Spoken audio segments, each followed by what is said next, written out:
Welcome to 4 Oak Street. And for those wondering where I've been, largely I've just been extremely busy, and the usual thing is that when you, I suppose, stop for a little while, it gets a little bit harder to get going again.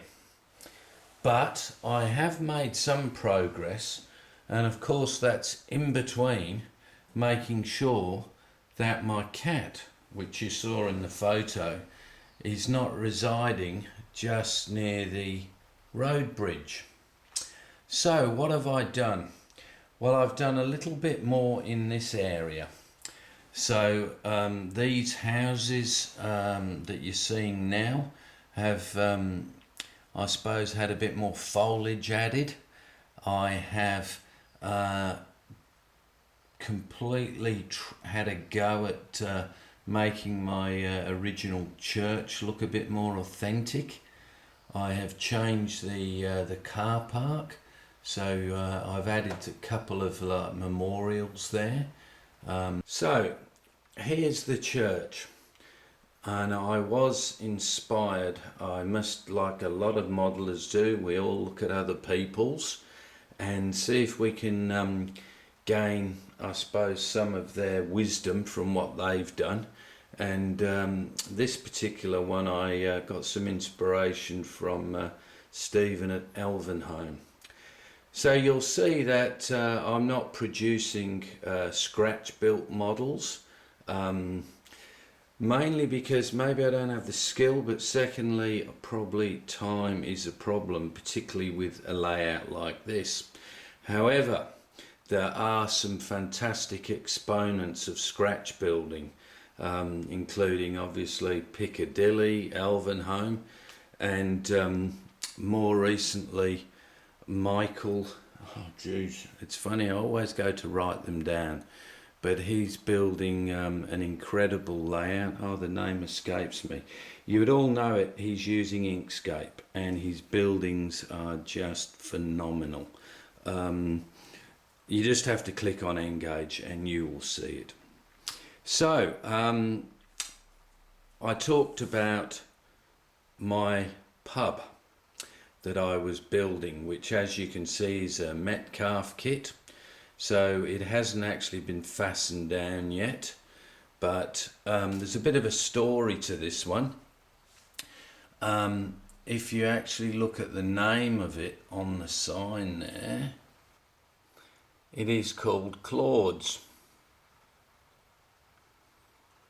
and it has a picture of a speedway rider.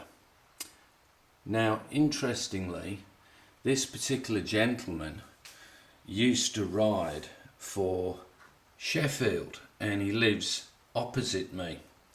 And his name's actually not Claude, it's actually Craig Pendlebury. And during one of his trips, I can't remember whether it was an overseas one, but he was billed as Claude for some reason, Claude Pendlebury. So the name stuck. So he's lived opposite me now for over 20 years, and it's a regular feature of us that we get together on a Friday and sit out at his house, which is across the road, and have a couple of beers. So I said, I'm going to name the pub that I'm going to build after you. So that's what I've done. So just looking back from this area, you can see the church definitely looks better than it did, and the idea, I suppose, perspective as it may be being more in the distance. So what I've got now to do in this area is a school. So where I actually was having the gasometers, they are now going to be moved, and it will come down to what transformation or what I can do to the Metcalf kit to make it look as good as possible. They are good kits. So you can see at the back of the school here we have a footpath running up to the bridge. There's obviously going to be a playground. I've got a little bus stop that I've put in there.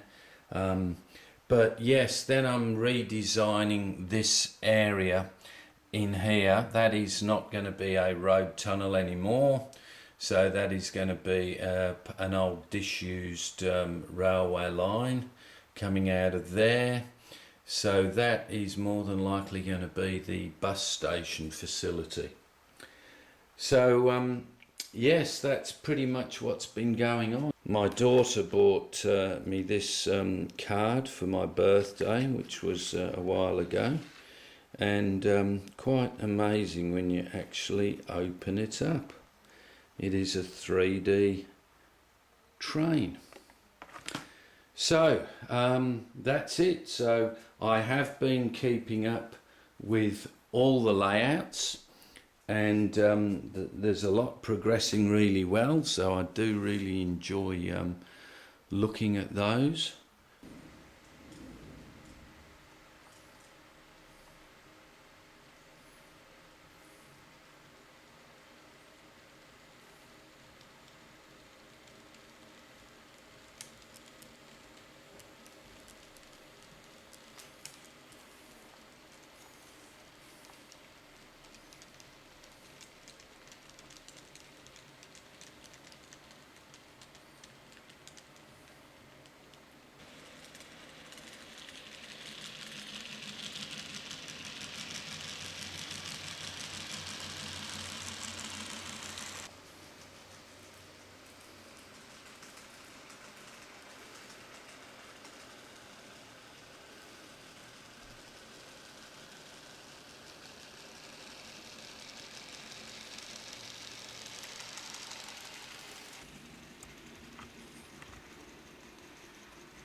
My memory has now come back, and of course that layout I was talking about is Chandwell.